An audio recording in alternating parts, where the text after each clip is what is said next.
قیامت کے قیام کا عقیدہ یعنی مرنے کے بعد دوبارہ زندہ کرنا، اسے قیامت کہتے ہیں۔ حشر، حساب کا دن، کہ ایک دن آئے گا کہ اللہ رب العزت کے سامنے انسان کو پیش ہونا ہوگا اور اپنے اعمال کا حساب اور کتاب دینا ہوگا۔ قرآن کریم میں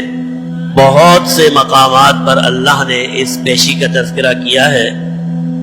اور انسان کو متنبہ کیا ہے کہ انسان تو جتنے بھی اعمال دنیا میں اختیار کر رہا ہے وہ سارے اعمال اللہ کے ہاں محفوظ ہو رہے ہیں، اللہ کے ہاں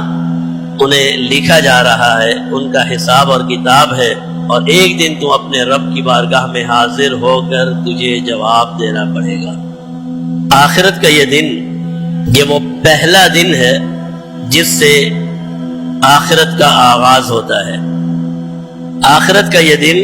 ایک نہایت ہی طویل ترین دن ہے۔ قرآن کریم میں اللہ رب العزت نے اس کی مقدار بیان فرمائی تو فرمایا کان مقدارہ 50,000 سنہ۔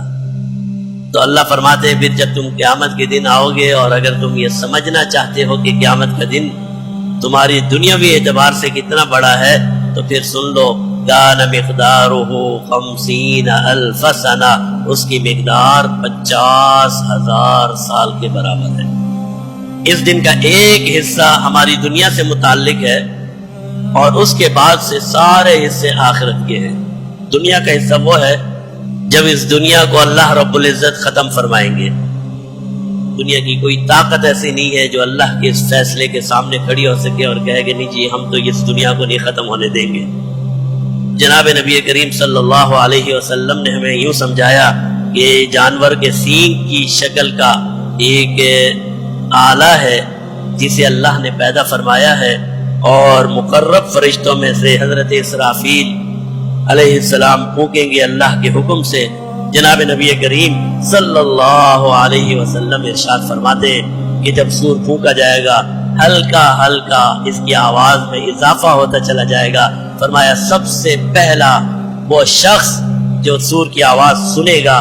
کانوں میں یہ آواز پڑے گی اور وہیں پر اسی حالت میں اس کی موت آ جائے گی، اور فرمایا پھر یہ آواز بڑھتی چلی جائے گی، بڑھتی چلی جائے گی، بڑھتی چلی جائے گی، اور جو اسے سنے گا اس کا دل اس کی ہیبت سے، اس کے خوف سے دہل جائے گا، اس کا دل پھٹ جائے گا۔ یہ وہ دن ہے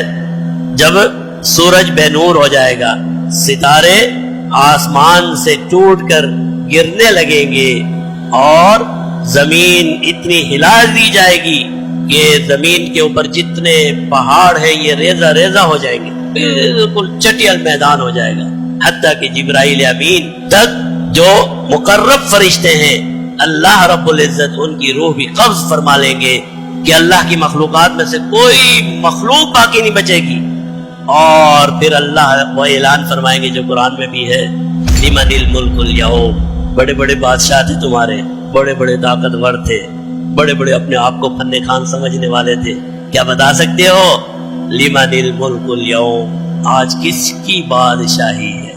آج یہ سارا کنٹرول کس کا ہے؟ جناب نبی کریم صلی اللہ علیہ وسلم فرماتے ہیں یہ سوال کرنے کے بعد اللہ رب العزت سکوت اختیار کریں گے اور اس کا وقفہ اللہ ہی بہتر جانتے ہیں کتنا ہے۔